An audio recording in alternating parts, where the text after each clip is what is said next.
Հիմա Արարատնա, Մեսրոպ Մաշտոցնա դառը թիրախ, եկեղեցինա թիրախ, լավ սենց իչքան։ Կարս մի հատ քֆուր ասես։ Մեր հայ ազգին բնորոշ ձևը առանց հայհոյանքի խոսակցությունն է։ Facebook-ում էլ չի կարելի հայհոյանք։ Չի կարելի։ Ես TikTok-ում Եվս չի կարելի։ Մեր ձևով արտահայտության մեջ նվազագույն խնդիր նույնիսկ, չգիտեմ, մեծ ֆանտազիայի պայմաններում հնարավոր չի գտնել։ Սոմալիում նման բան տեղի չեր ունենա։ Դարամ ջան, շարժվում ենք դեպի Եվրոպա, Սոմալիով գծերով։ Արդարությունը իսկականից հաղթում է միշտ։ А как мы это делаем? Вот так։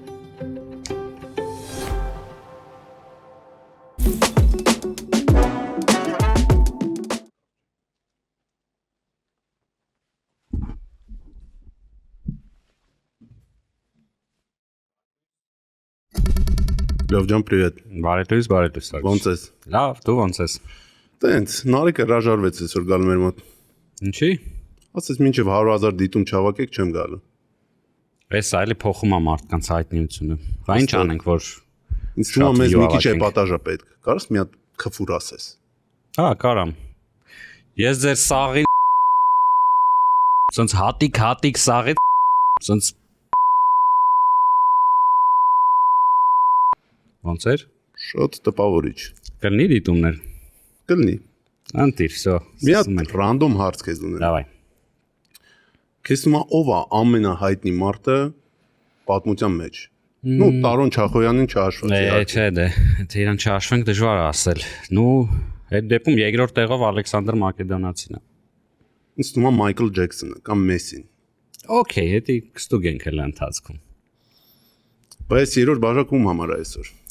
Շատ լավ հարց։ Լսի, անցած անգամ ասացիր դու ես հրավիրում հյուրին, քո ընկերներն են, բարեկամներն են, այսօր էլ իմ ընկերն է, իմ գործընկերն է, ում հետ նույն համասարանում սովորել ենք, այս պայդրությամբ աշխատում ենք իրար հետ, հայտնի է, ну, Հայաստանի կակ մինիմում մակարդակում, փաստաբան, իրավաբան, Սամվել Կարապետյանի գործով նաև փաստաբաններից է, Արամ Վարդևանյան։ Շատ լավ։ Բարև ձեզ Արամ ջան, ոնց եք։ Բարև ձեզ։ Ողջույն։ Նորմալ, շնորհակալություն։ Ոնց է ձեզ մեր ստուդիան էս իրավիճակը вообще։ Բավականին հետաքրքիր, կարծում եմ նաև գեղեցիկ։ Բայց մի բան պակասում է ինձ թվում է։ Մի էլեմենտ։ Например, այս էլեմենտը։ Ամջան, առաջի հարցը հետևյալն է։ Հիմա այս Արարատի թեման։ Դուք ամեն ինչը նայում եք իրավաբանական տեսանկյունից, դուք ձեր անձնական կարծիքը այս թեմայի շուրջ ունեք։ Իրականում կա տենց կարծիք կամ կարծրատիպ, որ իրավաբանները նույնիսկ երևի արտաշնչում են հարցին նայելով իրավական կամ օրենսդրական տեսանկյունից, բայց այդքան էլ տենց չի։ Արարատ սարը կարծում եմ յուրաքանչյուր հայի համար ունի ոգու նշանակություն։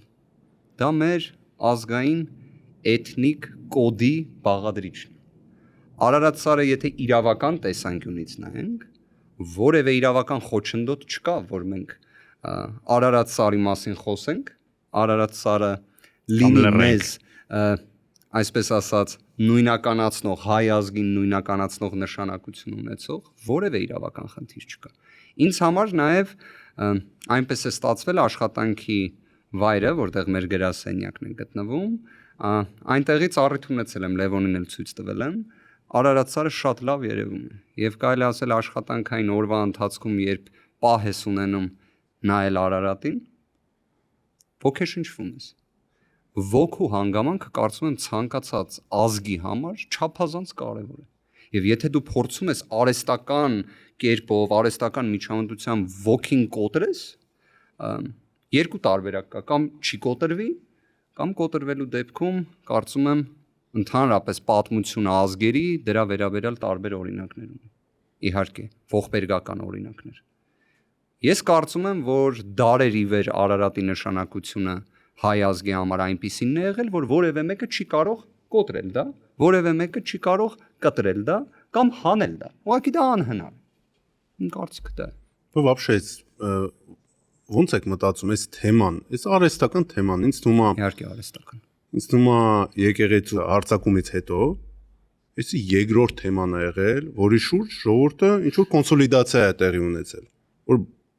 չնայած քո քաղաքական հայացքներից եղել է տեղի է ունեցել ժողովրդի կոնսոլիդացիան, որ ընդհանրապես այս հարցը ոչ չկա, չէ, ոչ օրակարգում կար, ոչ խնդիր էր, ոչ բացարձակ։ Էս էլ մեկը մասիսներ, չէ, մեսրոպ մաշտոցներ, Այս վերջերս հայտնված արեստական, չգիտեմ ինչ ասեմ, թեմա ասեմ, օրակարգ ասեմ, բայց օրակարգ չի կարողանում դառնալ, դրա համար կարանք դա չասենք, բայց իհարկե արեստական։ Նպատակն էլ ենթադրում եմ իսկապես մեր որոշակի ազգային նացիոնալ բնույթի առանձնահատկությունից մեզ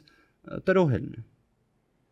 Նման ցանկություններ մեր պատմության ընթացքում կոնկրետ ազգեր կան, որոնք մշտապես ունեցել են։ Միգուցե նաև այդ կոնկրետ ազգերը իրենց ազգային անվտանգության դոկտրիններում դա որպես առանձին դրույթ են ունեցել։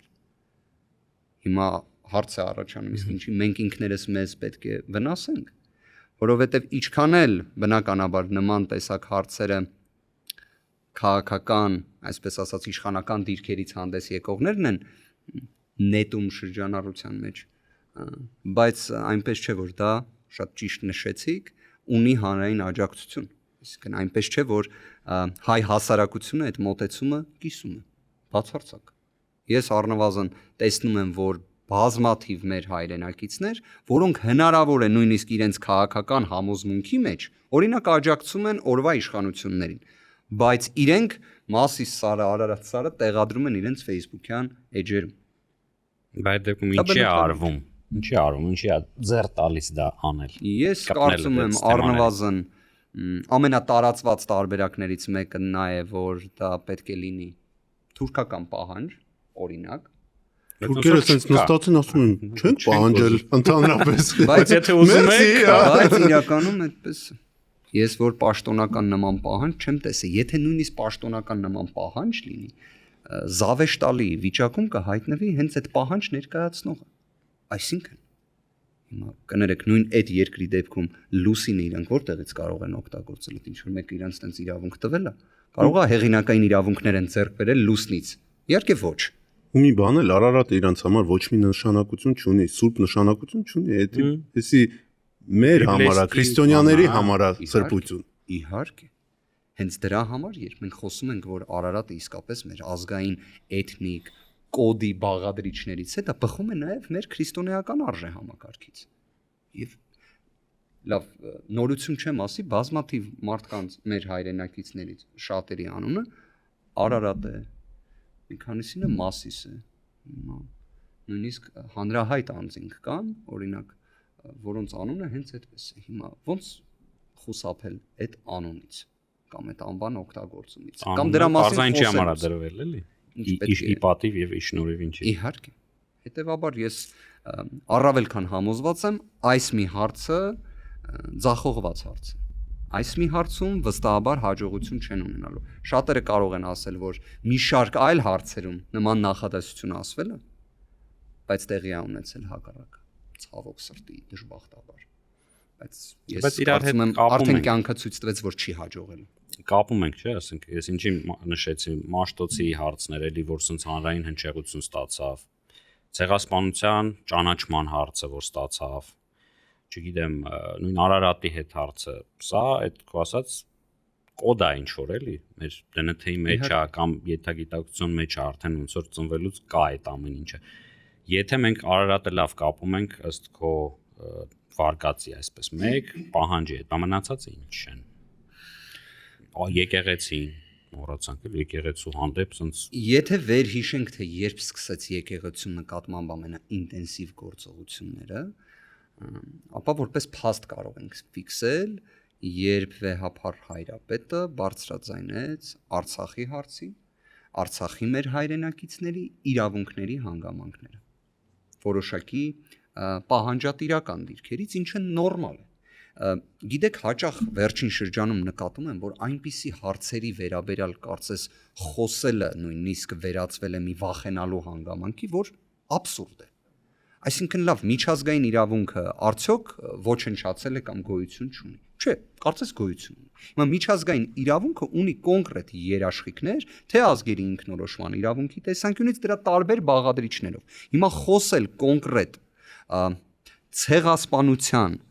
որովհետև մենք իրականում 2023 թվականի սեպտեմբերին ցեղասպանության ենք ականատես եղել, որովհետև երբ մարդիկ իրենց կյանքը փրկելու սպառնալիքի վտանգի պայմաններում լքում են իրենց տները,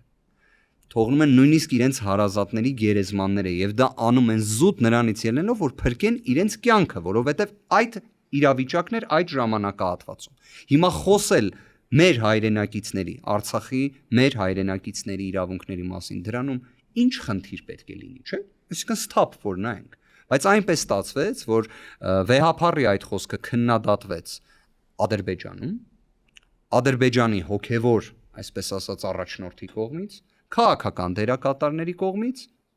որոշակի ժամանակ անց մենք նկատեցինք, թե Հայաստանում ինչ աստիճան իրավիճակը փոփոխվեց։ Սա փաստական հանգամանքներ էին, այսինքն ստեղ իսկապես նույնիսկ կարելի է վերլուծություն չանել։ Իրադարձությունները այդպես զարգացան։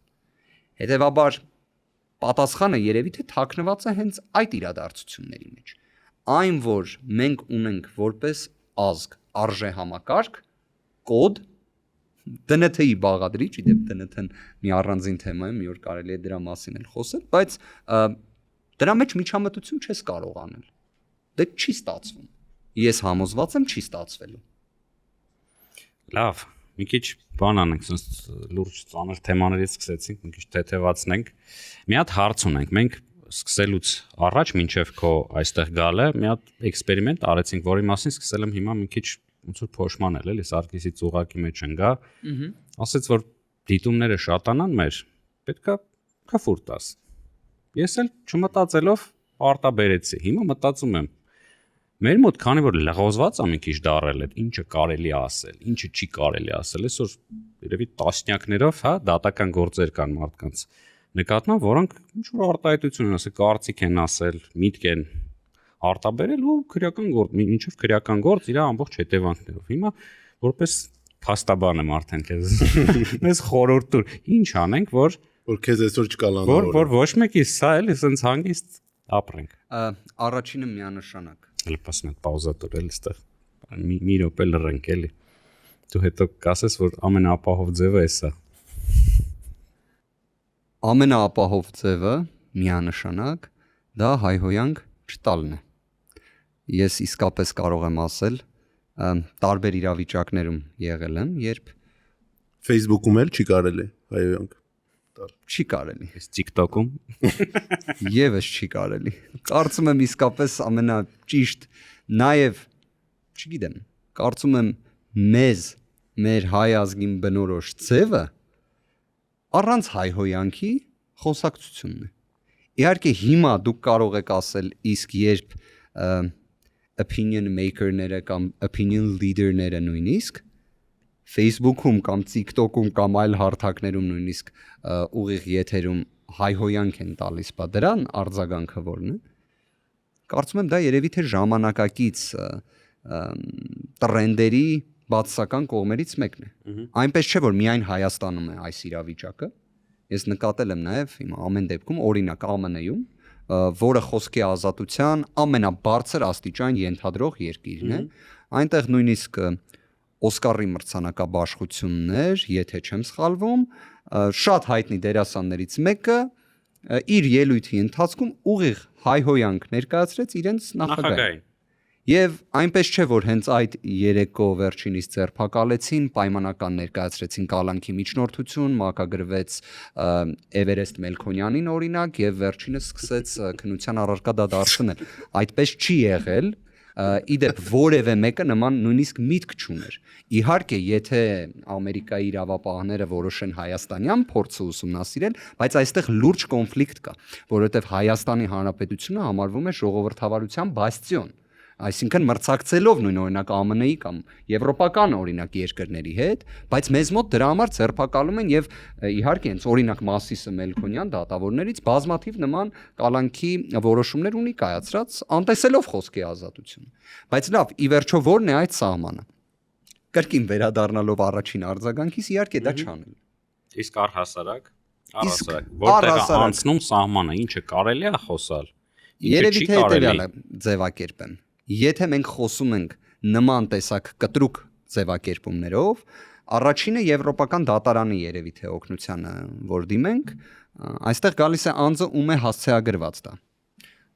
Լավ կամ վատ, բայց դա է եղել միշտ մոտեցումը միջազգային փորձի, եթե խոսքը թեկուզ սուր, թեկուզ ցնցող, սա իդեպ բառացի եմ մեջբերում տերմինը, ուղղված է քաղաքական իշխանություններին, ապա վերջիններիս հանդուրժողականության աստիճանը դրա նկատմամբ պետք է լինի շատ բարձր։ Սա որոշակի իմաստով այն դիլեմաներից է, որ եթե ընտրել ես որոշակի պաշտոն, դրանից բխող հետևանքներ կան։ Լավ հետևանքներ էլ կան, բացասականներ կան։ Այո, պետք է պատրաստ լինես նաև նման սուր ցնցող քննադատությանը։ Եթե սուբյեկտը ում ուղղված է այն քաղաքական դեմք չէ եւ այլ, ապա այստեղ խոսքի ազատության նշաձողը թույլատրելիության ավելի ցածր է։ Եթե նման խոսքը հնչում է հրապարակավ, ապա այն կարող է ընդհանուր մինչև հայաստանյան պրակտիկայից ելնելով որակվի խուլիգանություն,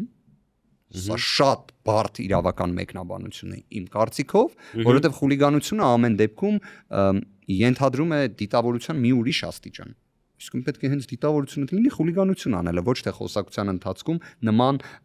բառամաթերք օգտագործել։ Այո։ Կարող է լինել ատելության խոսք։ Դա էլի դեպքեր կան, երբ մարդիկ կալանավորվում են նաև այդ հոդվածի հատկանիշներով։ Բայց իմ իհարկե համոզմունքը նա է, որ վստահաբար կարող ենք առանց նման բառամթերքի ունենալ բանավեճեր, քննարկումներ եւ հանրային դիսկուրս։ Արդյոք Հայաստանում այդպես է ոչ։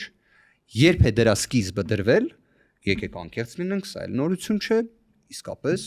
օրվա իշխանություններն են դրա համար պատասխանատու։ Որոշակի կարմիր գծեր, որոնք հատվեցին այս վերջին 7 տարիների ընթացքում, նախքան այդպես չէր։ Ես կարող եմ իմ սերնդի անունից ասել, որոշակի իմաստով Լևոնն էլ իմ սերնդակիցն է այդ տեսանկյունից, երբ փողոցով քայլելու ընթացքում, օրինակ հայհոյանքով ընկերոջ հետ խոսելու ընթացքում տենց նաև տենց մի բառ էիր ասում։ Եվ այդ պահին օրինակ մի աղջիկ էր անցնում փողոցում։ Երրորդ անձը, որը կապ չունի ոչ քո հետ, ոչ այդ աղջկա հետ, գար ասեր աղջիկա անցնում։ Ինչ արտահայտություն ես անում։ Օրինակ։ Ճիշտ ես։ Հիմա դա կարծես, բայց էդի հասկացանք բառամաթերքի, չգիտեմ, քֆուրների վիրավորանքների կտորը հասկացանք։ Այսինքն բոլոր դեպքերում անունը դնենք, դա իրավական առումով խիստ խոցելի է։ Հիմա հարցս ուրիշ է, լավ, ասում ենք խոսքի ազատություն։ Վիրավորանքները մի կողմ դրեցինք, զրպարտությունը մի կողմ դրեցինք։ Հիմա խոսում ենք կարծիք արտահայտելու մասին։ Ինչն է կարելի ասել ի վերջո, քննադատել կարելի է առանց կֆուր տալու։ Իհարկե։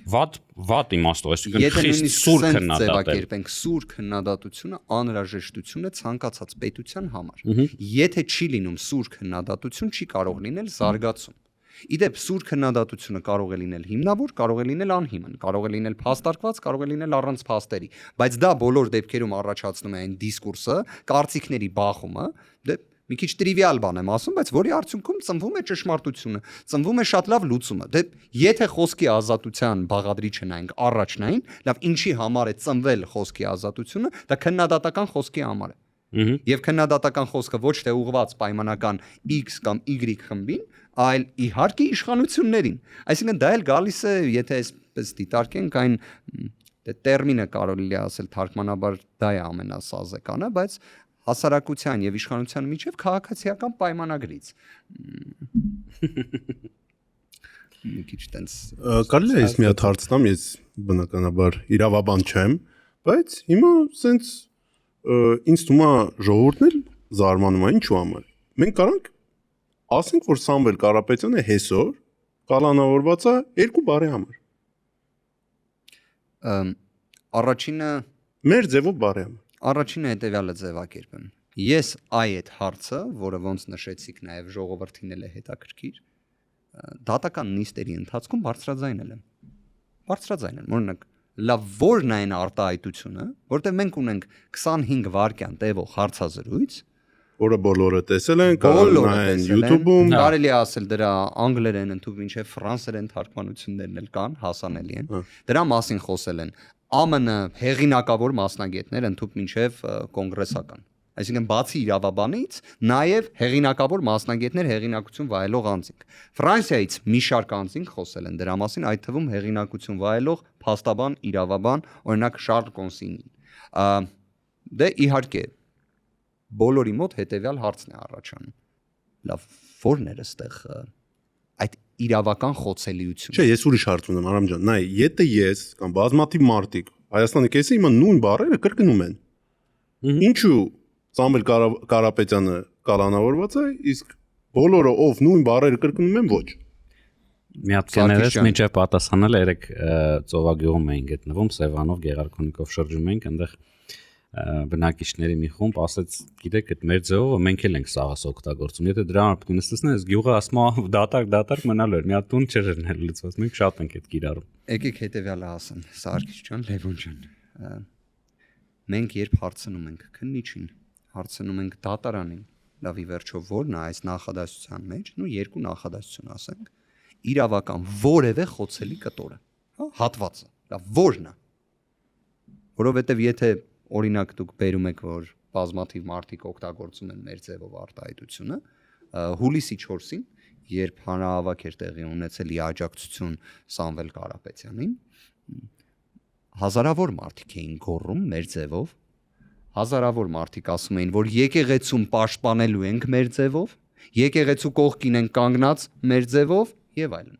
Այսինքն մեր ձևով արտահայտության մեջ նվազագույն խնդիր նույնիսկ, չգիտեմ, մեծ ֆանտազիայի պայմաններում հնարավոր չի գտնել։ Հնարավոր չի։ Եվ երբ մենք կարդում ենք դատական ակտերը, որ հասկանանք ի վերջո լավ, որ հատվածն է այդ արտահայտության, հա, որ համարել են, այստեղ խնդրում եմ ուշադրություն դարձնենք, իշխանությունը բռնությամբ զավթելու կոչ։ Իշխանությունը բռնությամբ զավթելու կոչ։ Այսինքն օրինակ անձը ձևակերպում է անում, եթե քաղաքական գործիչները չհաջողեն, մենք էլ այդ ամենին կմասնակցենք մեր ձևով։ Իշխանությունը բռնությամբ զավթելու կոչ։ Պատկերացնում եք։ Բախի մնացած ինչի բռնում է։ Բախի մնացած մարդիկ չեն ենթարկվում նույն չափ ռեպրեսիաների։ Ես մի հետաքրքիր բան ասեմ, իմ կարծիքով, եթե պայմանականորեն այդ օրվա հարցազրույցի շրջանակներում, օրինակ Սամվել Կարապետյանը 1000, հա, կամ փռշտար, կենցաղային լեզվով ասեմ, շատ հնարավոր է 1000 կամ փռշտալը եւս քրեականացվեր։ Այսինքն օրինակ 1000 ինքնին հանդիսանար իշխանությունը բռնությամբ զավթելու կոչ։ Հիմա ձեզ թվում է աբսուրդային բան եմ ասում, բայց ինչ տարբերություն։ Ինչ տարբերություն։ Իսկականից։ Այսինքն մարդուց է գալիս, անձից է գալիս։ Ստեղ կասեմ ոչ թե անձից է գալիս, այլ կարծում եմ պատասխանը ի վերջո գալիս է Facebook-յան տիրույթում։ Facebook-յան տիրույթում ինչու։ Որովհետև այդ հարցազրույցից հետո տեղի ունեցան Facebook-յան մի շարք գրառումներ գործադիր իշխանության ղեկավարի կողմից, որտեղ այնպիսի ձևակերպումներ էին օգտագործված, որը արդեն իսկ ուղենիշներ, որ պետք է տեղի ունենա հաշվեհարդար։ Պետք է տեղի ունենա քաղաքական հետապնդում։ Երբ քաղաքական հետապնդում է սկսում, այդտեղ իրավաբանությունը իհարկե առաջնային տեղում չի։ Այնտեղ դրա համար եմ ասում, նույնիսկ հազալը կամ փռշտալը կարող էր քրեականացվել։ Հիմա այս դեպքում օգտագործել են մեր ձևով արտահայտությունը։ Հիմա մեր ձևով արտահայտությունը որպես քրեորեն հետապնդելի արարք դիտարկելը մեղմ ասած աբսուրդ է։ Սա ընդհանրապես իրավաբանության հետ առնչություն չունի։ Այսինքն պետությունը ճիշտ հակառակ գործառույթ ունի։ Պետությունը պետք է խրախուսի քննադատական խոսքը։ Այո, Սամվել Կարապետյանը նաև իր քննադատությունն է ներկայացնում Մայր Աթոռի նկատմամբ տեղի ունեցող ոտնձգությունների մասով։ Իսկ ինչի այլ ձև պետք է լիներ։ Ձև բառը օգտագործեմ։ Այսինքն օրինակ մեր հասարակությունը կպատկերացներ, որ ինչ արձագանք պետք է տար Սամվել Կարապետյանը։ Օրինակ, լռեր, երբ ինքը հանդիսանում է Մայր Աթոռի ամենախոշոր բարերարներից մեկը։ Կարելի է ասել իր գործունեության ընթացքում եկեղեցին պաշտպանելու, պահպանելու, զարգացնելու տեսանկյունից, այսպես ասած, ենթակառուցվածքների իմաստով մեծագույն դերակատարում ունեցող անձ է։ Ինչ պետք է լռեր։ Բայց ստացվում է ինքնին քննադատելն էլ, պաշտպանել է եկեղեցուն, պետք է քրեորեն հետապնդելի արարք լինի։ Այդ դեպքում ես կարող եմ հղում տալ իմ վերջերս հայտնած մի կարծիքի, որ Սոմալիում նման բան տեղի չէր ունենա։ Իդեպ, ես մի անգամ մի առիթով ասել էի, Սոմալիում դեռ կան ծովահեններ, այնտեղ կան պիրատներ, ավելի կենցաղային լեզվով ասեմ, հա։ Հիմա պիրատների պայմաններում այնտեղ քրեական գործ չէր հարուցվի, չեմ ասում մարդ կալանավորեին, քրեական գործ էլ չէին հարուցի։ Իդեպ որ նայեք միջազգային ինդեքսը երկրների, որտեղ մարդու իրավունքների պաշտպանության աստիճանը, որտեղ տենց 0-ին մոտ է։ Սոմալիում այդպես է։ Ես հասկանում եմ, միգուցե Սոմալիում օրինակ ես ճանաչվեմ persona non grata, որ այդքան հաջող իրանց հիշատակում եմ, ու իրանք կարող են ասել, ինչի եք մեզ սենց բանի մեջ հիշատակում, որտեղ իրենք չունեն նման պրակտիկա։ Մենք տարածենք այս ոդկասթը Սոմալիում։ Ես իհարկե նենց չի ծրագրել ունեի գնալու Սոմալի, բայց այդտեղ իրական դա այդ որպես օրինակ բերում եմ աբսուրդայնությունը ցույց տալու։ Դարամ ջան, շարժվում ենք դեպի Եվրոպա, բայց Սոմալիով։ Մի հատ, բայց այդ դեպքում թեման ավելի զարգացնեմ։ Լավ, խոսքի ազատության մասին խոսացինք, հասկացանք, որ այստեղ խնդիր ունի պետությունը։ Ու առհասարակ, եթե մի քիչ էլ ասենց վերացական մոտենանք այս ամեն ինչին, մենք այսօր իմ գնահատմամբ, չգիտեմ կհամաձայնեք թե չէ, լրջագույն խնդիր ունենք առհասարակ օրենքի եւ իրավունքի գերակայության սկզբունքի, արդարադատության սկզբունքի, вообще իրավական պետություն համարվելու հարցնա կասկածի տակ դրած։ Հիմա բայց որովհետեւ սուս դեպքերով ենք էլի մենք խոսում, տեսեք, խոսքի կամ կարծիքի համար մարդիկ ոչ միայն քրեական գործառույթում կալանք հա տրվում, որը 100 օրից ավելի է, այսինքն գրեթե արդեն 4 ամիս։ Այո, ունենք դեպքեր, օրինակ, չգիտեմ, սպանության կամ այլ քրեական օրենսգրքի հոդվածները, որտեղ չի կիրառվել ու չես հասկանում որոշակիությունը որտեղ է ստեղ։ Մենք տեսնում ենք, որ կան, ոնց ասեցիր, Ջոմոլունգմա Մելքոնյան, Էվերեստ Մելքոնյան։ Ես լսել եմ տենց դատավորի մասին ասում։ Հա, Կիլիմանջարո Դանիելյան։ Իր եղբայր։ Հա, այս ամեն ինչի Անազատ եղբայր։ Հա, բայց ազգում։ Հիմա այս պարագայում, երբ որ ունենք այս համակարգը, գրեթե մենք կարող խոսանք, որ իրավապահ համակարգը ներառած քննչական մարմիններ, դատախազություն ու նաև դատարաններ, ցավոք սրտի, ինչ ասենք,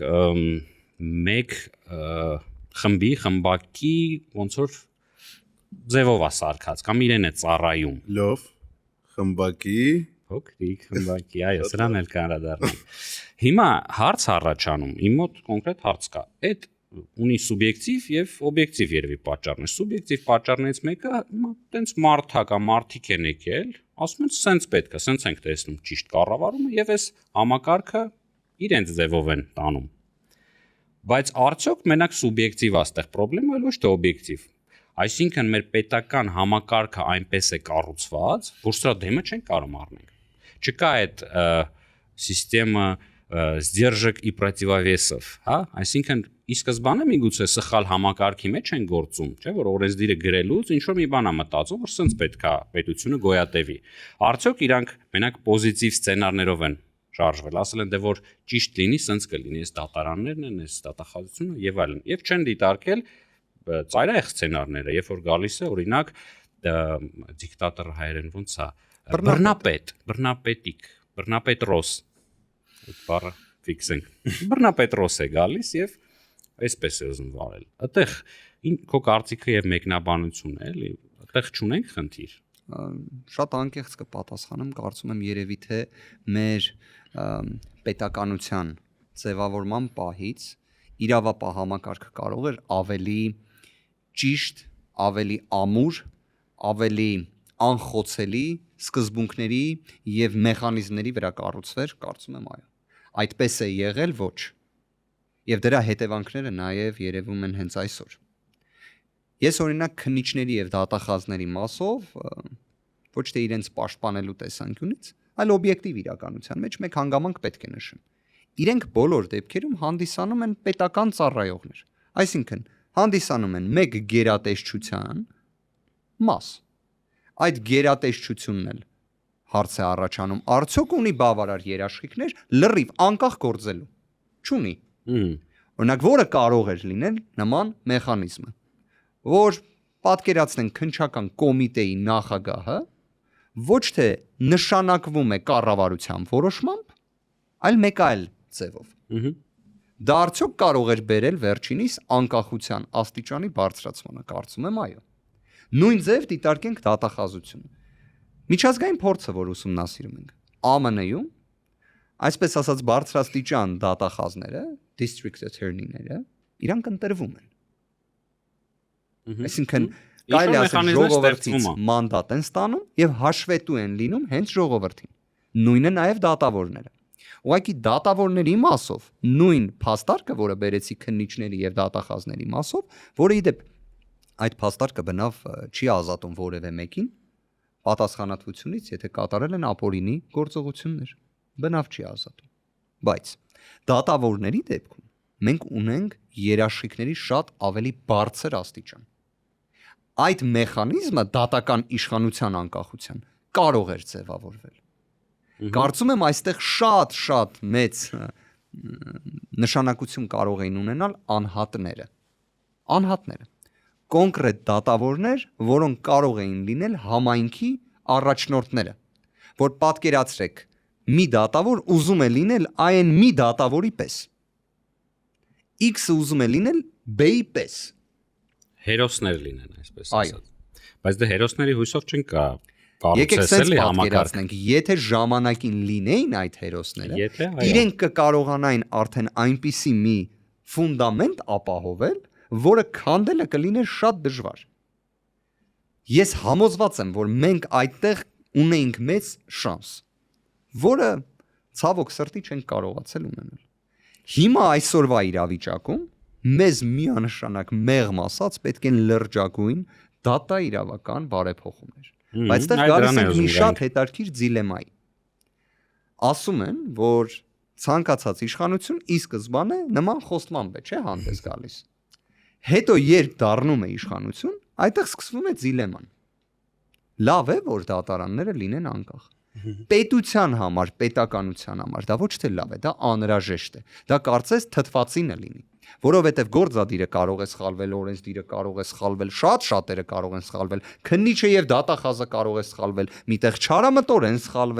սխալվելը ճակերտներում։ Ով պետք է այդ ամենը, այսպես ասած, բալանսի բերի։ Դատական իշխանությունը։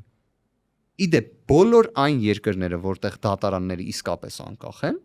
որտեղ պայմանականորեն ԲԴԽ նախագահին չի կարող գործադիր իշխանության ղեկավարը SMS ուղարկել։ Այդ երկրներում վստահ եղեք իրավունքների պաշտպանության, արդարության, ոչ թե զուտ արդարադատության, այլ արդարության ընկալման մակարդակը չափազանց բարձր է լինում։ Մեզ մոտ քանի որ իրավիճակը արդեն այդտեղ է հասել, մենք լրջագույն խնդիրներ ունենք։ Բայց դատավորները հանրության ճնշումը չեն զգում։ Մի օր մարդ են, չէ՞։ Մարդ են, էլի, մի օր մի բան փոխվելու է, չէ՞, պատասխանատվությունը իրանց վրա է։ Գնում են տուն, պարկում են, մտքերն են մտածում են, ընկերներ ունեն, կաֆեում նստում են, մարդիկ տենում են իրանց։ Պարզ ապօրինություն են իրականացնում։ Ինչ են մտածում։ Հետաքրքիր շատ հետաքրքիր հանգամանք է, որ առակ գոյություն ունի անիրավ դատավորի մասին, որի բնութագրումը, եթե չեմ սխալվում, այսպես է սկսվում, կար մի անիրավ դատավոր, հա, ով չէր վախենում Աստծուց եւ չէր ամաչում մարդկանցից։ Այն որ դատավորի կերպարը եւ դատավորի խնդիրները պատմականորեն, այսպես ասած ակունքներ ունեն, վստահաբար։ Եվ բնական է, չէ, որ բայց նույն պատմությունն էլ բազմաթիվ դեպքեր է ցույց տալիս։ Ոչ միայն դատավորներին է վերաբերվում այդ պատմությունը ինձ թվում է։ Ոչ միայն։ Կարելի է եւ այդպես ասել։ Բայց վստահաբար մի բան գոյություն ունի մեր իրավաբանության մեջ։ Ձևակերպումը այսպիսին է՝ պատասխանատվության, անխուսափելիության սկզբունք։ Անխուսափելիությունը, որ պատասխանատվությունը լինում է։ Ես կարող եմ մի բան ասել։ 7 տարվա ընթացքում, վերջին 7 տարվա ընդգծեմ, ես որպես փաստաբան հիմնականում գործունեությունս այդպես է ստացվել, իրականացնում եմ քաղաքական հետապնդումների շրջանակներում պաշտպանություն իրականացնելով։ Վստահեցնում եմ ձեզ, այդ խնդիրները, որոնք կան, դրանք բոլորը լուծելի են։ Բայց մյուս կողմից նաև ես այս ժամանակահատվածում կարող եմ ասել, որ տեսել եմ խիզախ դատավորների։ Տեսել եմ դատավորների, որոնք նույնիսկ քրեական հետապնդման են ենթարկվել։ Այնուհետև արդարացվել են, կրկին վերադարձել են իրենց աշխատանքին։ Եթե մեր դատական իշխանության, այսպես ասած, դատական համակարգը, քննիչները, դատախազները դիտարկեն, որ պատասխանատվություն անխուսափելի է, եւ դա սկզբունք է, որը մենք ուսանողական տարիներից ենք սովորում։ Իրավիճակը շատ ավելի այլ կլինի։ Բայց երբ դու ունենում ես այն մթնոլորտը, որը ունենք այսօր, շատերը փորձում են դրա մասին չհիշել։ Բայց կյանքը ցույց է տվել, որ այդ պատասխանատվության պահը միշտ էլ գալիս, միշտ։ Անկեղծ եմ ասում, որպես փաստաբան երբեք չեմ ուզենա լինել դատավորի կամ քննիչի կամ դատախազի պաշտպան։ Գիտեք ինչ իմաստով։ Որտեվ ես կպատկերացնեի մեր իրականությունը այնպես, որ չի լինի նման իրավիճակ։ Քննիչը ինչի պետք է անօրինություն գործի, ապօրինություն անի։ Դատախազը ինչի պետք է քննիչի ապօրինությունը սրբագրի կամ մի հատ էլ հաստատի։ Դատավորը ինչի պետք է նման ապօրինությանը մաս կազմի։ Լավ ինչի համար։ Նենց թվում է շատ մեծ բան չենք ուզում, չէ՞։ Իսկապես, եթե ինձ հարցնեք, լավ, ինչ կուզես, որ հաստատ լինի, ես կուզեմ, որ քաղաքական հետապնդումներ չլինեն։ Չլինեն։ Իսկապես, ուղղակի չլինեն։ Մեծ բան չեմ ուզում իմ կարծիքով։ Այսինքն օրինակ, որ ակնհայտ լինի, որ այս քրեական գործի մասին երբեք գործադիր իշխանության ղեկավար չի խոսելու, падգամավորներ ցուցումներ չեն տալու քննիչներին, դատախազներին ու դատավորներին, ու այդ ամենը չլինի հրապարակային, որ չլինի, որ օրինակ Արմեն Դանիելյանը նշանակվի Վճռաբեկ դատարանի դատավոր, ազգային ժողովի կողմից քաղաքացիական պայմանագիր խմբակցության միայն ձայների շնորհիվ, այն դեպքից հետո, երբ ինքը Սամվել Կարապետյանի կալանքի վերաբերյալ բողոքը մերժել էր։ Չլինի այս վիճակը։ Արամ ջան, մի հատ անձնական հարց ունեմ, ճիշտ ասած։ Նայեք, մենք հիմա այս բան ամեն օրվա ռեժիմով համագործակցում ենք ու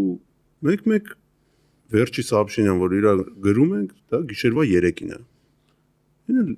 զարթնում եմ ժամը 7-ին դուք արդեն ինչ որ թազա բան եք ինձ գրել։ Ոնց եք դիմանում այս ռեժիմին, քնի պակասին, այս ստրեսին, вообще փոշմանել եք, որ այս մասնագիտությունն եք ընտրել։ Դա իրավաբան ծնվում են, չեն դառնում։ Առաջինը երևի քնելու մասով տենց ամենաշատ անկեղծ երևի ոդկասթին համարժեք պատասխանը կլիներ, որ իսկականից կուզեի գնայի քնեի հիմա, բայց չգնա։ Բայց իրավաբանի, փաստաբանի հատկապես աշխատանքը իսկականից ինքը 24 ժամվա տրամաբանությամբ է։ Լինում են դեպքեր, շատերից մոտ է լինում փաստաբանական համայնքի, որ մեկ էլ գիշերը մեկին ձերբակալում են, պետքա գնաս արձագանքես։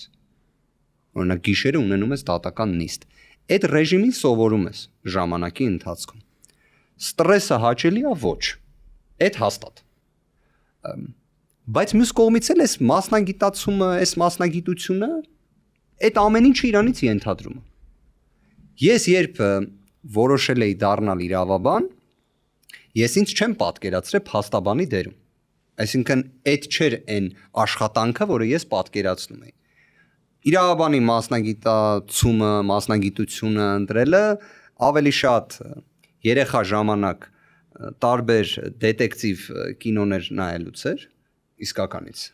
որտեղ հիմնականում այն ոստիկանի կերպարները լավն էին լինում։ Երևի տենց շատ անկեղծ որ լինեմ, պատկերացրել եմ երևի որ ոստիկան պետքա դառնամ։ Այդ ոգևորությունը ունեի, տենց ընտրեցի իրավաբանինը։ Բայց պատկերացնում էի ինձ պետական ծառայություն։ Տենց էլ եղավ։ Այսինքն ի սկզբանե եղել եմ մարդու իրավունքների պաշտպանի աշխատակազմում, օմբուդսմենի աշխատակազմում, որը համ պետական ծառայությունը, համ մի քիչ տարբերվող։ Դրանից հետո սահմանադրական դատարանում եմ եղել, նախագահի խորհրդական, դրանից հետո կառավարությունում եմ աշխատանքի անցել, հետո արդեն անցա փաստաբանության։ Հասկացա, որ իսկականից փաստաբանության ոլորտը, փաստաբանի աշխատանքը, որը շատ հաճախ սենց երևի ձևակերպեմ, ցանկալի արդյունքը չես ստանում։ Հիմա օրինակ բերում ես ճիշտ փաստարկներ, դա հատկապես քրեական գործերով ալին։ Բերում ես ճիշտ փաստարկներ, տրամաբանական։ Բերում ես համեմատություններ, ասում ես, այս գործով սենց է եղել։ Այս գործով էլ թող սենց լինի, հա? Պայմանական, սա իրավական նորմալ փաստարկումներն են։ Մեկ էլ տեսնում ես, որ կամ քննիչը քեզ չի լսում, կամ դատավորը չի լսում, որովհետև արդեն ինքը որոշել է ինչ պետք է անի եւ այլ, ու բախվում ես այդ անարդարության։ Պետք է այդ ժամանակ հանձնվես, թուլանաս,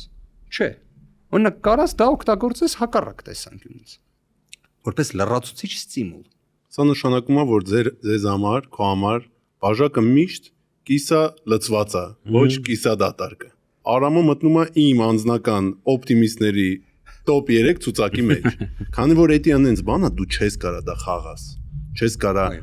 դերասանություն դրա շուրջ անես։ Դու կամ օպտիմիստ ծնվում ես, կամ ստեղծում ես այս հոգեբանական մոտեցումը ցանկացած հարցին, կամ էլ ոչ։ Ու կարամ ասեմ, որ Արամը այդ կողմից ունիկալ մարդ է։ Ամենա բարձր մակարդակի օպտիմիստ է, միշտ։ Ես իրականում համարում եմ, եթե փաստաբանը օպտիմիստ չլինի, ավելի լավ է այլ մասնագիտություն ընտրի։ Նույն իդեպ տրամաբանությամբ բժիշկը եւս պետք է օպտիմիստ լինի։ Իդեպ, չգիտեմ, արդյոք բոլոր բժիշկները օպտիմիստ են, թե չէ, բայց ինքը պետք է լինի օպտիմիստ։ Իդեպ, օպտիմիստ լինելը չի նշանակում ճիշտը չասել։ Ես իրականում Սարգիսը թույլ չի տա խափեմ, բայց այս նույն ժամանակահատվածում եղել են իրավիճակներ, որ ասում եմ, սենց տենում եմ այս տենում եմ հեսա այս ապօրինությունն են անելու, որտեվ այս քաղաքական հետապնդումն է եւ այլ, բայց միևնույնն է եւ այլ։ Իրականում նաեւ մի հետաքրքիր բան կա։ Կարող է այտենց պաթոսային է շատ հնչում, բայց արդարությունը իսկականից հաղթում է միշտ։ Միանշանակ։ Ես այս վերջերս հա շատ էլի տրիվիալ բան է։ Հատուկ ինչ որ մի ֆանտաստիկ միտք չեմ ասել, հաճախ նշում եմ էլի, որ իրավունքը պետք է գերակայի։ Դա իդեպ տենց պետք է լինի, էլի, այսինքն դա տենց հատուկ ինչ որ միտք չի։ Բայց նկատում ենք, չէ, բոլորս թե ինչքան դրա կարիքը կա։ Հիմա եթե իրականում այսքան շատ կալանքներ կան, իսկ բոլորս տեսնում ենք, չէ, ինչ աստիճանի շատ են կալանքները։ Լևոնը իդեպ մի օրինակ էր բերում, որ սպանության դեպքով մարդը կալանավորված չի, օրինակ։ Ես համարում եմ, որ իսկապես կալանքը պետք է լինի ծայրահեղ միջոց։ Տենց գրած է իդեպ մեր օրենսդրությունը, որ այն ամենածայրահեղ միջոցն է։ Տենց է իրական կյանքում, բացարձակ։ Բայց էլի, արդյոք այդ ամենը պետք է մեզ ընկճի, մեզ հուսահատության բերի, ոչ։ Հակառակը։ Որովհետև եթե մենք նայում ենք այն դիրքից, որ մեր ասելիքը ինչն է, չէ, իրավաբանների, մենք հենվում ենք իրավունքի վրա, օրենքի վրա։ Եթե իսկապես տենց ակնհայտ է մեր ասածը, մենք ինչի համար դրանից պետք է հուսահատվենք։ Հիմա ամեն ինչ էլ կարա լինի, տարբեր Էվերեստներ էլ կարան լինեն, տարբեր։ Բայց ի վերջո ճշմարտությունը հաղթում է, արդարությունը հաղթում է, իրավունքն էլ գերակայում է։ Արամ ջան, դու բժիշկներին նշեցիր։ Գիտես, ինձ թվում է բժիշկները եւ իրավաբանները ինչ որ ընդհանուր գիծ ունեն։ Քանի որ ամեն օրվա ռեժիմում դուք տենց չի, որ ինչ որ միլիոններ եք աշխատում եք անընդհատ ստրեսի մեջ։ Ինձ թվում է անենց մասնագիտություններ են, որը պարտավոր են, որ մարդիկ լինեն ֆանատները իրանց գործի։ Շատ անարտար մասնագիտություններ են, ճիշտ ասած, ինձ թվում է։ Ոնց եք դուք այդ մոտիվացիան գտնում։ Հասկացանք, որ օպտիմիստ եք, բայց ամեն օրվա ռեժիմում դուք պայքարում եք ինչ որ անարտարության դեմ։ Ոնց եք այդ մոտիվացիան գտնում ձեզ համար։ Հենց անարդարության դեմ պայքարը ինքնին մոտիվացիա է։ Ինքը հետաքրքիր challenge է։ Դրա ամենաբարդ կոմպոնենտը նրանում է, որ դու գիտակցում ես մարդու ճակատագրի, մարդու անձնական ազատության խնդիրները։ Շատ մեղմ բառ օգտագործեմ։ քրեական գործերով օրինակ ես մի պայից սկսած որոշել էի, որ կալանավորական գործեր պետքա չվերցնեմ։ Շատ անկեղծ մի բան ասեմ, ես իսկականից կալանքները մարդկային հոգեբանական, իր մարդասիրական իմաստով շատ ծանր եմ տանում։ Որովհետև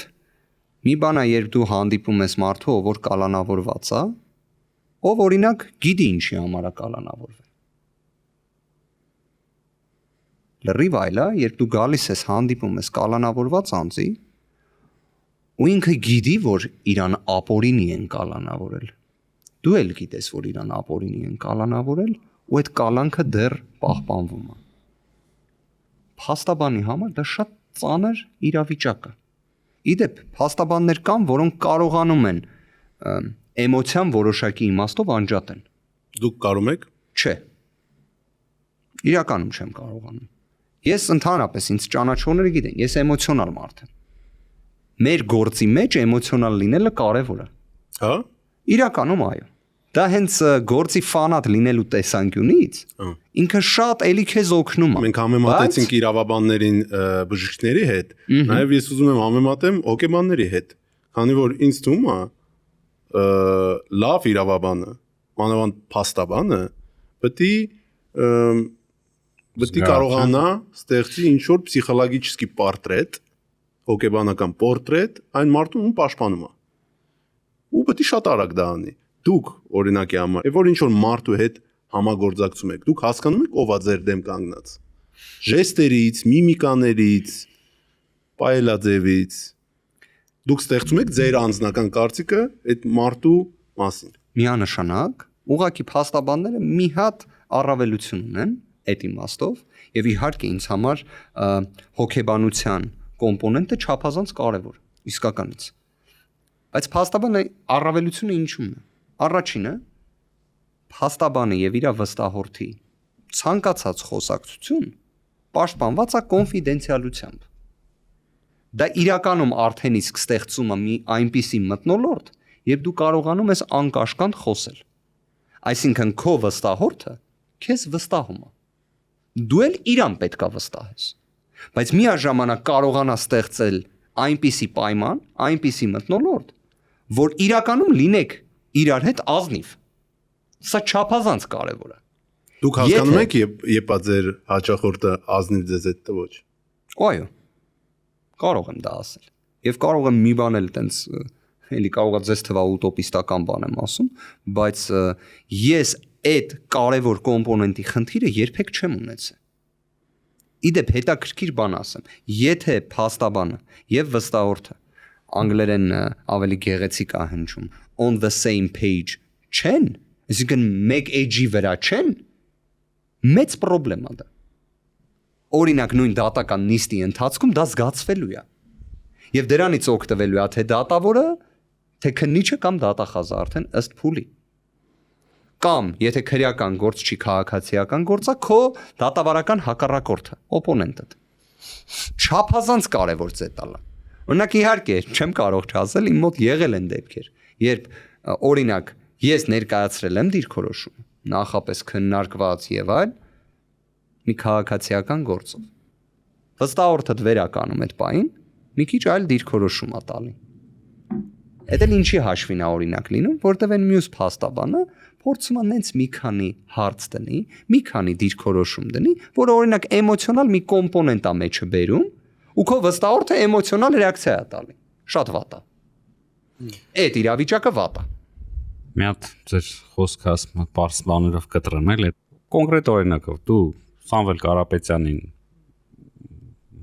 Կարապետյանի մեկուսարան այցելում ես։ Շփվում ես 2025 թվականի հունիսի 19-ին ներգրավել եմ որպես պաշտպան պարոն Կարապետյանի եւ ամեն օր այցելում եմ մեկուսարան։ Ու շատ նախանձում եմ դրա համար։ Հիմա Սարգիսի այս հարցը չի վերաբերում քեզ վերաբերում։ Ինչ պատմի, ինչ շարունակելով իդեպ իր հարցը, ինչ կարծիք ու բնութագիր կարաս տաս պարոն Կարապետյանին։ Ոնց ինչպիսի մարդն է ինքը, հաշվի առնելով նաև այս պայմաններում, որտեղ ինքը հայտնվել է։ Այսինքն մենք բոլորս գիտենք այն ամեն ինչ որ ասում ենք բարերար, գործարար, անվանի մարդ եւ այլն, բայց քչերը կարող է իրան ճանաչեն ցած անմիջական միջավայրում։ Դու այդ հնարավորությունը ունես, ինչը որ իհարկե թույլատրելի է այն գործերի շրջանակներում եւ քո մասնագիտության շրջանակներում։ Ինչ կարաս մեզ պատմես ինձ։ Այդ օպտիմիստների ցուցակում 5 կա թե ոչ։ Միանշանակ կա։ Առաջինը երևի կբնութագրեմ իսկապես ազնիվ մարդ։ Երևի կարծում եմ բարերար լինելու պայմաններում ազնվությունը միշտ երևի գալիս է որպես բնութագրիչ, այսինքն նույնիսկ հակառակիցը։ Ազնիվ մարդն է լինում բարերար։ Իրական ազգային բարերարի համար տենց է լինում։ Հայրենասեր, իսկական զգացումը ոնց է սիրում իր հայրենիքը։ Եկեք անկեղծ լինենք, մենք կարելի ասել Forbes-ի ցուցակում ներկայացված շատ քիչ հայեր ենք ունեցել եւ ունենք, որոնք իսկականից Հայաստանի հետ լրիվ կապ ունենան։ Մի բան է ազգությամբ հայ լինելը, մի բան է Հայաստանի Հանրապետության հետ տենց ինտենսիվ կապ ունենալ։ Հետաքրքիր հանգամանք էլի նշեմ, երբ իր հետ խոսում էի ու ես հասկացա ինքը ինչքան տեղեկացված է Հայաստանի Հանրապետության նույնիսկ կենցաղային, գյուղատնտեսական, տնտեսական ոլորտի խնդիրների մասին, ես իրան ուղիղ հարցրեցի դա։ Իսկականից դուք sense տեղյակ եք Հայաստանից։ Դե ես Սամվել Կարապետյանին եւս որպես մարդու ճանաչել եմ, ոնց երևի թե Հայաստանի Հանրապետության բոլոր քաղաքացիները։ Բայց որ այդ աստիճանի ինքը Հայաստանի Հանրապետության կյանքով ապրող է, չգիտեի։ Դրա համար ինքս իմ զարմանքը արտահայտել էի։ Մյուս բնութագրիչը որ կարող եմ տալ, ուժեղ մարդ։ Եկեք անկեղծ լինենք, քո հարցի մեջ դա կար։ Երբ մարդ ով նախկինում երբևէ իրավապահ համակարգի հետ խնդիր չի ունեցել։ Հիմա պատկերացրեք մարդ, ով որ ծնվել է 1965 թվականին, ունի անցած ճանապարհ, ունի կենսագրություն ու երբեք իրավապահ մարմինների հետ խնդիր չի ունեցել։ Տալիս է հարցազրույց, որտեղ ոչ մի ապօրինի գործողություն չի կատարում։ Ուղղակի իր մարդկային հայ մարդուն բնորոշ խոսք է արտահայտում։ Դրանից հետո հայտնվում է արմավիր քրեակատարողական հիմնարկում։ Սկզբից արմավիր քրեակատարողական հիմնարկներ, որը ժողովրդական լեզվով ասում են Չոբանքյարայի գաղութը։ Իդեպ ինչու են իրան տեղափոխել դու գիտեք։ Արմավիրից ԱԱՑ։ Սա գաղտնիք է թե ոչ։ Արդեն մամուլում գրում էին դրա մասին։ Չգիտեմ ճիշտ է թե սխալ։ Ես չեմ կարող ասել ճիշտ է թե սխալ։ Կարող եմ ասել, որ շատ կտրուկ տեղափոխել են արմավիր քրեակատարողական հիմնարկից Երևան, կենտրոն քրեակատարողական հիմնարկ, հետևությունները թողնելով ձեզ։ Այլ տվյալներ չեմ հայտնի։ Ըստ օդում կախված լուրերի, հա, այդ կարող են լինել օդում կախված լուրեր տարբեր։ Երևի վերջին բնութագրիչը դա կասեմ եւ մեր հայկական տերմիններից տենց մեկը ասում են մարդը մարդ է։ Այսինքն մարդը շատ մարդկային է։ Իրա մեջ մարդը շատ է։ Շատ sense հայկական ձևով բնութագրեցի։ Չէ, բարձր։ Հետը օրինակ խոսակցություն ունենալու ընթացքում շատ հեշտ զրուցակից է։ Եվ միաժամանակ չեմ թաքցնի, նաև օրինակ լինում են տարբեր տեսակ հարցեր, որոնց վերաբերյալ ես եմ իր կարծիքը հարցնում։ Ի վերջո մենք խոսում ենք Հայաստանի Հանրապետության նորագույն պատմության ամենահաջողակ գործարարներից մեկի մասին, ով որ կարողացել է հենց իր աշխատանքով, իր նվիրումով նման հաջողություններ արձանագրի։ Մենք ընդհանրապես հայերս նման հայերով հպարտանում ենք։ Ընդհանրապես տենց է միշտ եղել։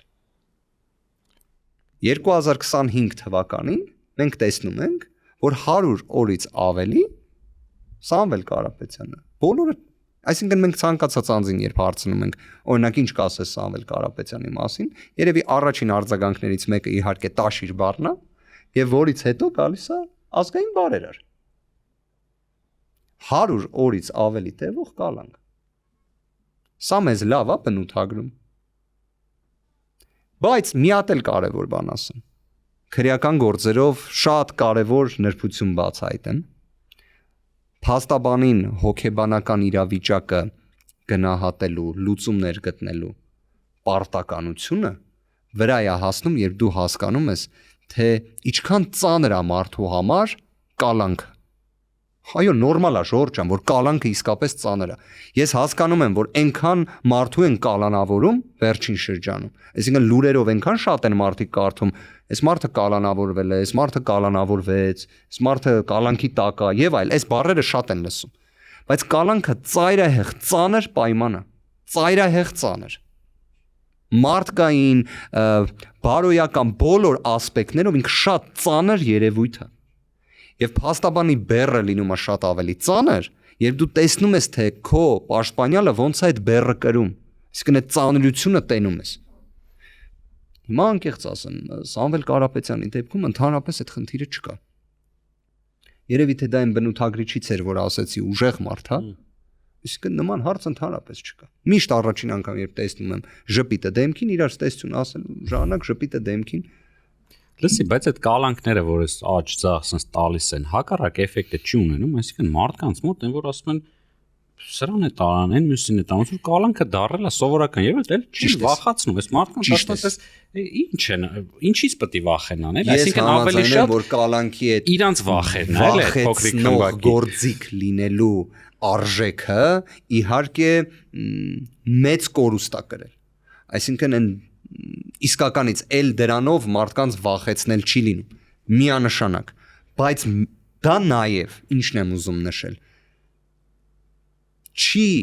փոխում են իրականությունը, հա, որ ինքը ծանր, ծայրահեղ բան է, ծայրահեղ միջոց է, ծանրագույն միջոց է։ Իդեպ դա նաև մեր օրենսդրությունն է ասում։ Կրկին եմ դա ուզում նշել, էլի։ Միգուցե մի բան փոխվի, իհարկե, այդ սուտ հիշեցնելուց բան չի փոխվում, այլ ի վերջո փոխվում է հանրության արձագանքից, իսկ հանրության արձագանքը գնալով ավելի ակնառու է դառնում։ Դա էլ եմ ուզում հստակ ասեմ։ Քանի որ Սամվել Կարապետյանի անձնական հատկանիշներից խոսեցինք, մի հատ պատմություն պատմեմ, որը Սամվել Կարապետյանին շատ ճիշտ բնութագրում է։ 2011 թիվ։ Նոր եմ համասարանը ավարտելուց էի, ավարտել եմ ոբշեմ։ Անցնում էի արդեն մեր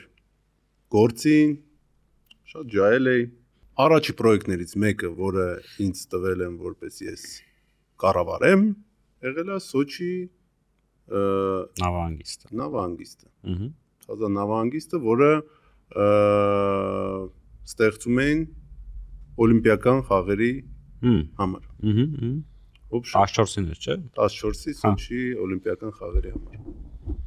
Ոբշեմ շատ բարդ պրոյեկտ, ինչպես միշտ սմետա չկա, պրոյեկտ չկա, ժամկետները շատ խիստ, ահա որ։ Հազվադեպ դեպքերից էր եղել, որտեղ մենք նու սենց ինչ-որ այլանդակ մինուս ենք գնացել շինարարության ժամանակ, որը բնականաբար կոմպենսավորել ենք մեր գրպանից։ Նու այդ մինուսը, չգիտեմ, մի քիչ կարող է ցնցումների մեջ ձեզ գցի, բայց մենք խոսում ենք տասնյակ միլիոն դոլարների մասին, կորուստների մասին։ Ոբշեմ ժամանակին ամեն ինչ շինարարությունը կատարեցինք, պրոյեկտը հանձնեցինք, մինուսով սենց տխուր նստեցինք, ոբշեմ։ Իդեպ բանա բոլոր խոշոր շինարարները մասնակցել են Սոչի ինչ որ պրոյեկտների մեջ, իրանց կտորն են կատարել այնտեղ, որ քանի որ այդ պրոյեկտ, այդ օլիմպիական խաղերը ունեցել են ստրատեգիկ նշանակություն պետության համար։ Բնականաբար Սամվել Կարապետյանը ոչ միայն շինարարն է եղել, ով որ այդ պրոյեկտներում մասնակցել է, բայց սենց իրավիճակը ու դա 2011-12 թիվն է եղել, կրիզիսը նոր անցել, բայց տենց չի որ վիճակը սուպեր է, ոբշեմ։ Զակաշիկը գալիս условно եմ ասում, սա պատմությունը 100% ճիշտ է, բայց условно եմ պատմում։ Զակաշիկը գալիս ասում է, Սամվել ջան, մենք գիտենք, որ ստեղ դու ունեցել ես անսովոր կորուստ, մենք ուզում ենք ինչ-որ մի ձևի կոմպենսավորենք։ Ու այնտեղ բանը, քանի որ մենք պորտը սարքել ենք պետության համար, այնտեղ մի հատ հողի կտոր կար, որում մենք կարայինք իրականացնենք ինչ-որ կոմերցիոն պրոյեկտ։ Այդ կոմերցիոն պրոյեկտը հիմա երկու հատ սենց մինի դալմայոտ շոփինգ մոլներ են։ Բայց այդ ժամանակ զակաշիկը գալիս է ասում է մենք էքսկլյուզիվ հարաճարկ քեզ ունենք, քանի որ շատ ենք բարձր գնահատում այն որ դու ոնց որ անմիջական մասնակցություն ես ամեն ինչին ունեցել ես կոմպենսավորել ես քո գրպանից մենք գիտենք ինչ կորուստներ ես ունեցել в общем դու գիտեք որ կազինոները Ռուսաստանում արգելված են ասում են մենք ուզում ենք քեզ տանք հնարավորություն միայն թույլտվությունը կազինո կառուցելու համար ամբողջ տարածքի, հա։ ամբողջ տարածքին միայն թույլտվությունը կառուցելու միայն կազինոն Ռուսաստանում։ Էդ էլ Սոչի կենտրոնն է։ Հիմա կա այդ կազինոն, բայց Կրասնի Պալյանայում, դա խոսքի մի 2 ժամ ճանապարհ է Սոչից։ Նու չչափազանցնեմ այդ պրոյեկտի արժեքը իրականացնելուց հետո կլիներ մինիմում $300 միլիոն։ Ունիկալ պրոյեկտ էր, էլի։ Դա այդ մարդը sense առաջարկ է արել, մտածում եմ որ ինչ որ շատ մեծ պատիվ է Սամվել Կարապետյանի համար։ Ես էլ ներկա եմ այդ հանդիպման։ Սամվել Կարապետյանը, պապան, վերցնում է թուղթը, ասում է, «Հո, շատ լավ միտք է, բայց ոչ իմ համար»։ Ասում է, «Չէ, ինձ դա չի հետաքրքրում»։ Ես ասում եմ, այսինքն բրտում եմ սեղանի տակ, ասում եմ, ինձ հետաքրքրում։ Ասում եմ, այս մարդը շոկի մեջ, լուրջ։ Ասում է, դա էսի, չգիտեմ, էսի մենակ դու ես ունենալու այս հնարավորությունը, sense պրոյեկտ իրականացնես։ Ասում է, չէ, ինձ կազինոն հետաքրքիր չի, ընդհանրապես։ Մարդը շոկի մեջ, դա ասում է, հեսա, այս թուղթը թողում եմ, դու մտածի, մի օր մտածի։ Շում ես մարդը ելնում է գնում է, մենք նստած եմ ասում եմ, բապ ջան, մենակ այս թույլտվությունը առանց այս պրոյեկտը նույնիսկ սկսելու այս թուղթը մինիմում $70 միլիոն է։ Սաղ մեր հարցերը փակելու է, սաղ այս թեմաները, այս կորուստների թեման փակվելու է։ Ասում է,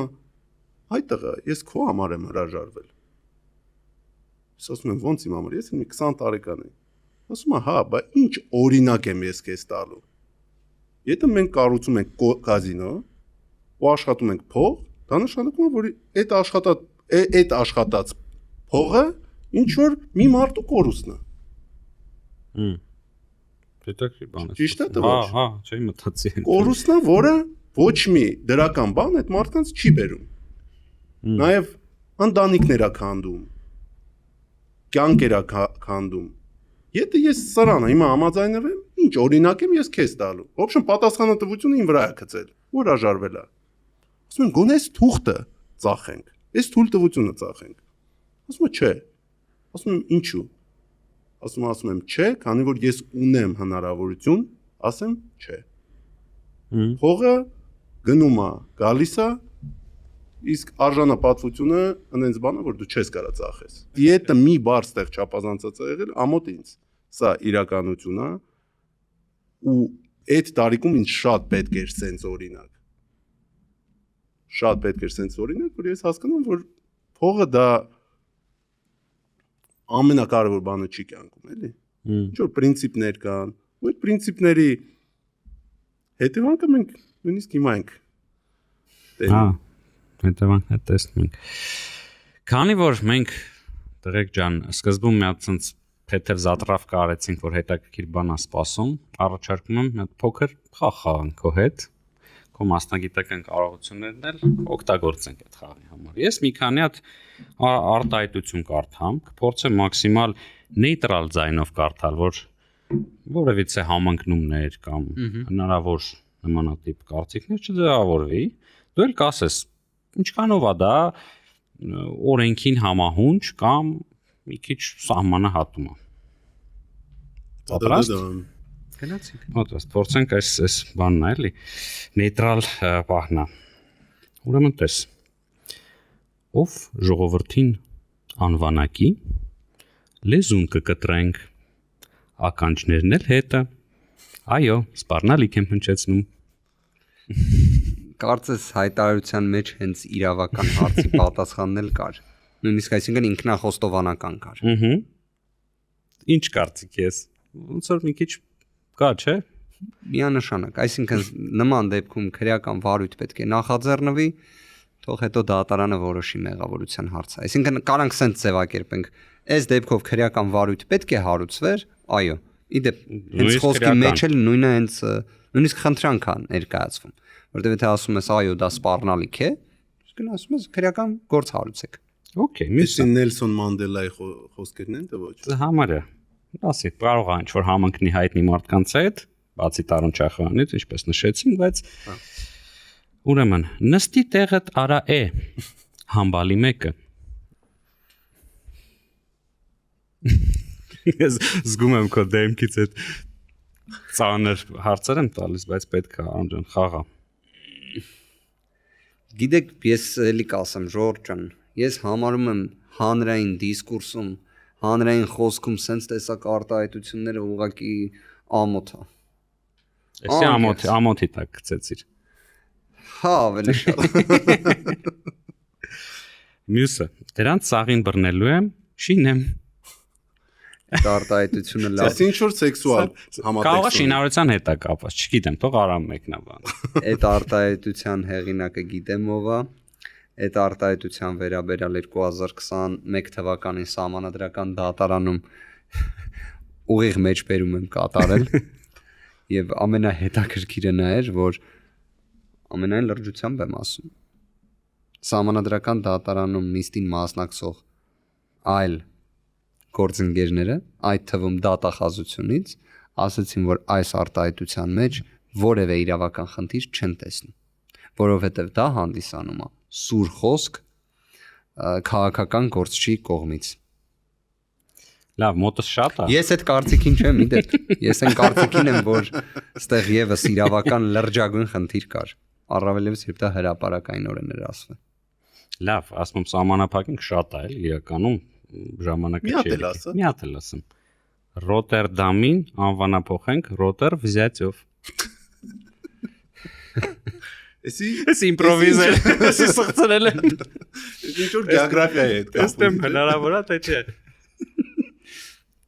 Էլի ես ամեն դեպքում, քանի որ Այս մեկը շատ մետաֆորիկ է, Արամ ջան, շատ մետաֆորիկ է։ Իսկ կարս ռետորական։ Այստեղ պետք է ռուսերեն իմանաս, որ համատեքստը հասկանաս։ ես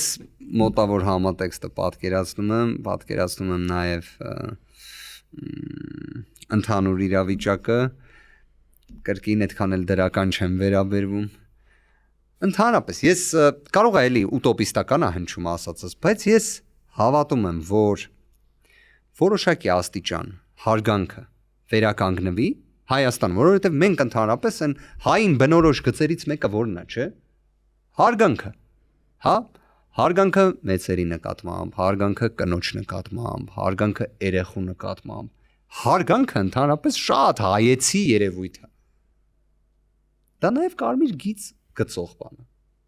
որը իհարկե ընդհանրապես sense լղոզվել է, անորոշադառ է։ Երկրորդն էլ չգիտեմ։ Չէ, էսի մի քիչ ծիծաղացինք, բան արեցինք, մի քիչ սիտուացիան բան։ Դրան նախորդած հայտարարությունները երբ sense մենք նայում ենք, էլի, այսինքն հանրային դիսկուրսում ուր ենք եկել հասել։ Բայց ես չգիտեմ, օրինակ ուսանողական տարիներին,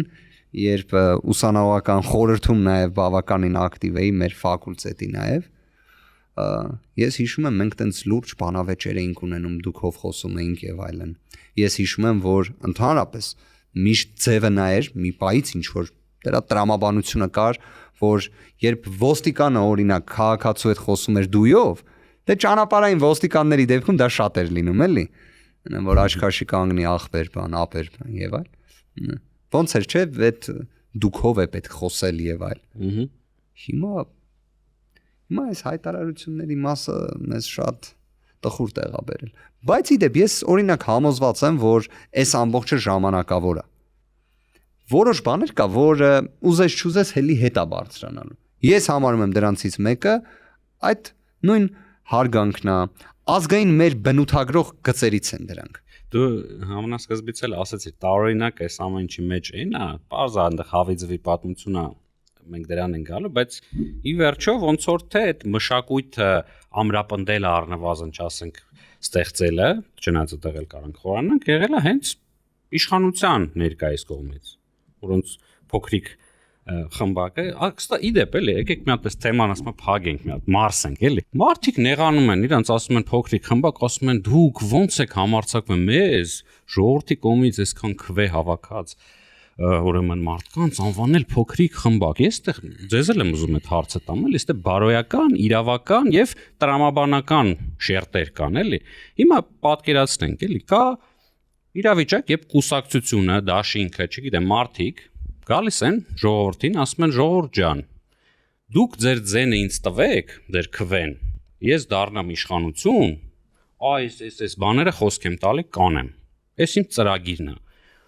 Այսպես ասած, էլի քաղաքացիական ոչ գրավոր պայմանագիր են կնքում։ Ասում են պայմանագրի կետը այնա, դու ինձ ձեն ես տալի, ես էլ օրինակ Արցախահայության անվտանգության տեր եմ կանգնում, իրանց տների տեր եմ կանգնում, խոստումներ եմ տալիս, այդ պայմանագրի մեջ մենք ֆիքսում ենք։ Հետո գալիս է մի պահ, այդ մարդիկ ոչ միայն չեն կատարում, այսինքն հանգամանքների բերումով կարա լինի, չէ, բայց դու ցանկություն կամ գործողություն արել ես, որ դա լինի։ Ոչ մի բան չես, խափում ես մարդկանց, այդ պայմանագիրը չես կատարում, գցում ես։ Հայավարի էլի ասած, էլի։ Հիմա արդյոք ստեղ նախ այդ մարդը մենք հասկանում ենք իրավական մեխանիզմ չկա, որ ընտրողը գասի գիտես ձենս հետ դուր, փոշմանել եմ, խափին ինձ, էլի պայմանագիրը խզում եմ քո հետ։ Ուզում եմ ասեմ, որ այդ փոքրիկ խմբակը էլ այդ ժողովրդի են, որ ասում են մեզ ընտրել են, մեզ վստահել են եւ մենք իրանց ենք ներկայացնում, կորցրել են այդ վստահությունը, այդ պայմանագիրը էլ գոյություն չունի, եթե դու խափում ես ու չես կատարում։ Մնացել են մի քանի հոգի։ Դարել են փոքրիկ։ Այո, այդ վստահությունը մսխել են, դարել են մի քանի հոգի, որ նստում են իրար մեջ խոսում են, ինչ որ բաներ են որոշում, վարույթներ են հարուցում, ցուցումներ են տալիս, Facebook-ում են գրագրվում, հետո ասում ես փոքրիկ խմբ, ասում են ոնց մենք փոքրիկ խմբակ ենք։ Չկա ստե բարոյական եւ տրամաբանական կապ իմ ասածի մեջ։ Նույնիսկ սահմանադրական կապ կա։ Նույն կառավարության ծրագիրը,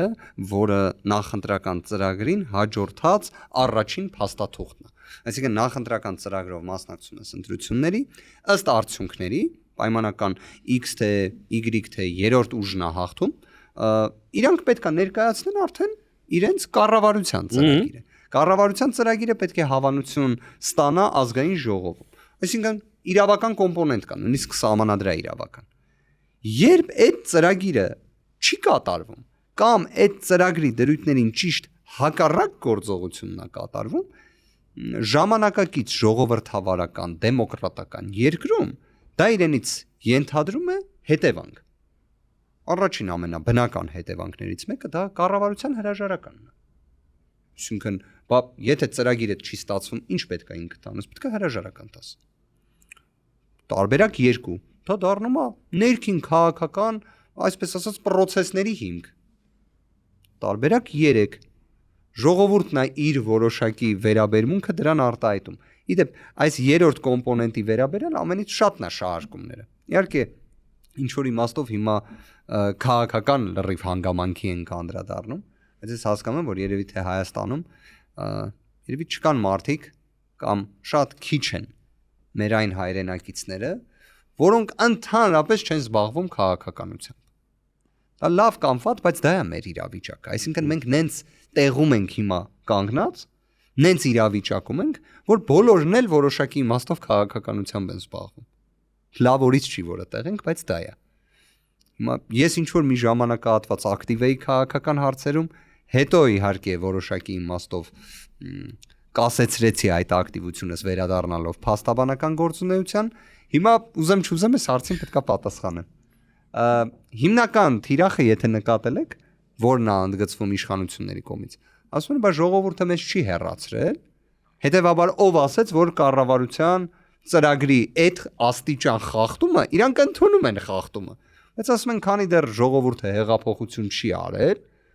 ուրեմն մենք էլ դա կարողանում ենք շարունակել։ Ծայրահեղ վտանգավոր, բայց կարծիք արտահայտելու համար մենակ արդեն իշխանությունը բռնությամբ զավթելու կոչով նստած են։ Ծայրահեղ վտանգավոր մեկնաբանություն է եւ ծայրահեղ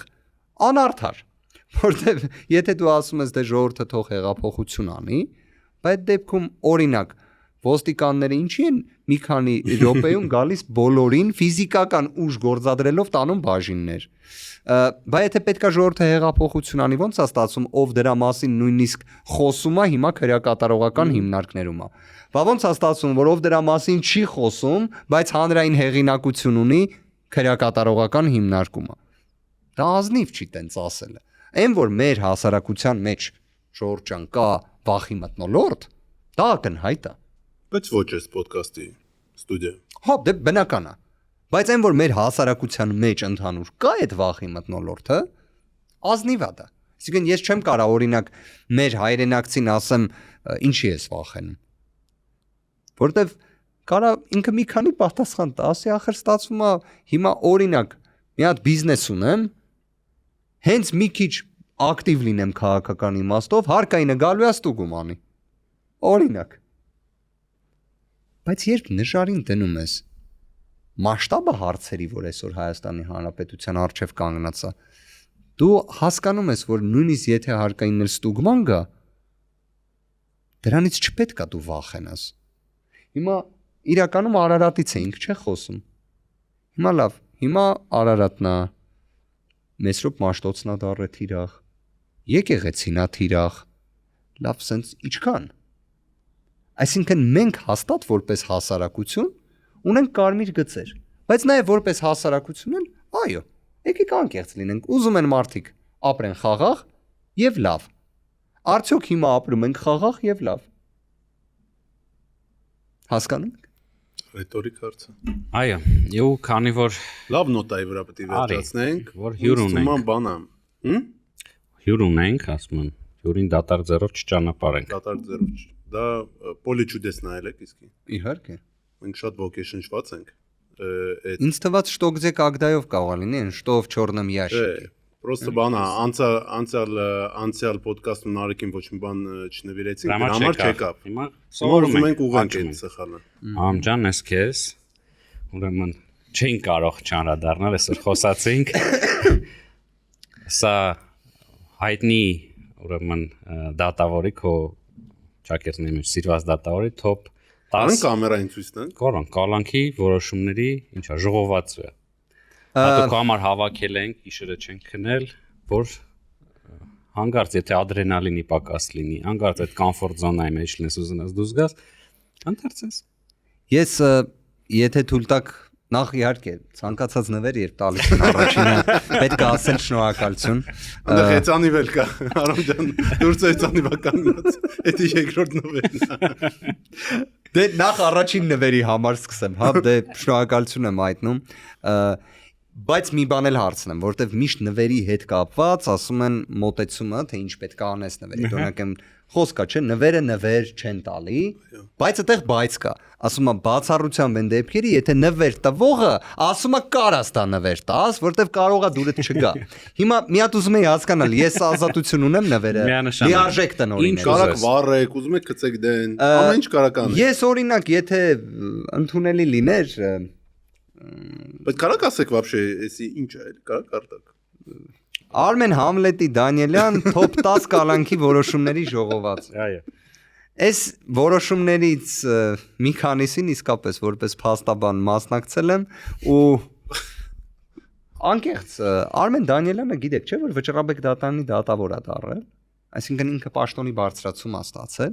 եւ գործընկերներից մեկը նաեւ դա ասել էր, ես հիմա ավելի հստակ ձևակերպեմ, իմ կարծիքով Արմեն Դանիելյանը չպետք է դառնար Վճռաբեկ դատարանի դատավոր։ Արմեն Դանիելյանը պետք է լինի ներկայացված ՄԱԿ-ում, պետք է ներկայացված լինի, չգիտեմ, օրինակ Եվրոպական դատարանում, այսինքն մենք երբ ունենք որպես ՅՈՒՆԵՍԿՕ-ին ես հասնել, արի ՅՈՒՆԵՍԿՕ-ին, ես հակված եմ, ինքը պետք է միաժամանակ մի քանի տեղ ներկայացնի մեր հայաստանյան իրավաբանության մոդելը։ Հիմա իրականում օրինակ նույն ԱՄՆ-ում էլ, Ֆրանսիայում կարիքը չկա, որ Արմեն Դանիելյանը իր գիտելիքներով կիսվի։ Ինչի պետք է ինքը մնա լոկալ հայաստանյան իրականության մաս։ Իրան գործուղես։ Ուզում եմ ինքը պաշտոնի ավելի մեծ բարձրացումներ ունենա, այդ թվում Եվրոպական դատարանի դատավոր լինի, ՄԱԿ-ում ներկայացված լինի, իդեպ ICJ-ում International Court of Justice, թող նաև պետություններին դատելու գործերը ինքը քննի, որովհետև ես վստահ եմ ստեղել մեծ իրավաբանական գիտելիքահեն որոշումներ կան։ Եվ ես ոնց հասկացա, ոնց կարամ ինչ ուզեմ կարամ անեմ այս շատ կարևոր նվերի հետ։ Այո։ Ես շատ շնորհակալ եմ։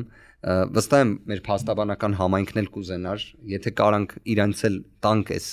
շատ կարևոր նվերից, որտեվ Արմեն Դանիելյանը գիտեք, հայտնի է նաև փաստաբանական համայնքում որպես ռեկորդագիր ամենացածր վարկանիշի։ Այսինքն կայուն ցածր վարկանիշի պահպանման։ Բայց չգիտեմ ինչի, էլի, օրինակ դուք էլի մի օր կարակ մտածեք, ինչի համար էլի։ Արամ ջան, մի էգզեմպլար հերիկած ես, մենք կարանք տպենք երկրորդն էլ, երրորդն էլ։ Ես երևի թե կուզենայի շատ ունենալ։ Եթե հնարավոր է, որովհետև սա արժեքավոր բան է իսկականից։ Գիտես, մեզ միշտ սովորացնում են համալսարանում ոնց պետք է արվի։ Ես էլ կարելի ոնց պետք չի արվի։ Պետք չի անել։ Դա էլ է մոտեցում։ Չէ՞։ Դա էլ է հետաքրքիր մոտեցում, բայց էլի եմ ասում։ Հիմա օրինակ, բայց ձեր մոտ այդ հարցը չի առաջում, ինչի չլինի Արմեն Դանիելյանը Եվրոպական դատարանի դատավոր։ Պատճառ չկա։ Ես զարթնում եմ ու մենակ այդ հարցով եմ։ Շատ բնական հարց է դա առաջանում։ Ու իրականում ՅՈՒՆԵՍԿՕ-ում, ՅՈՒՆԻՍԵՖ-ում ինչ տենց։ Օրինակ կարար FIFA-ում էլ լինի։ Դատավոր։ Իդեպ հաջորդ ոդկասթը ֆուտբոլի մասին է։ Սա։ Мерси, Арам ջան։ Ես եմ շնորհակալ, Ժորժ ջան։ Лев, в конце предлагаю пофилософствовать на русском языке. У меня есть вопрос. Слушаю. Ты веришь в чудеса? Можно сказать, да. Ну, давай порассуждаем. Вот человек 1000 лет назад смотрел на птицу. О чем он думал? Что он хотел? Ну, хотел летать так же, как она. Правильно? Прошло 1000 лет, человек создал собственноручно самолет, и мы теперь летаем. Например, вдохновленные Гербертом Уэллсом и машиной времени. Вот люди же хотели перемещаться во времени. Тоже чудо. Чудо. Вот сегодня у тебя есть телефон, ты можешь записать видео и в любой момент посмотреть его и вернуться в прошлое. Чудо.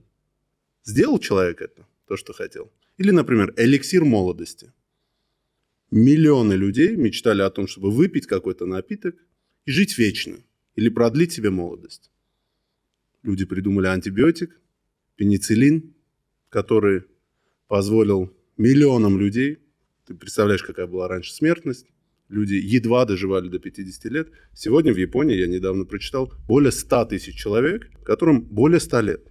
Чудо. То, что казалось невозможным в прошлом. Ну да, ну к чему ты это? Куда ты ведешь? А тебе покажется чудом, если я скажу, что Армения через 10 лет это страна не просто обеспеченная, а богатая? Что Армения это страна с населением не 3 миллиона человек, а 6 миллионов человек, потому что все наши сограждане вернулись на свою историческую родину, потому что здесь приятно, безопасно и выгодно жить. Армения, в которой города пережили урбанистическую революцию, когда наш любимый Ереван превратился в мегаполис. И это все в контексте того, что сегодня в Армении, очевидно, существует политический кризис.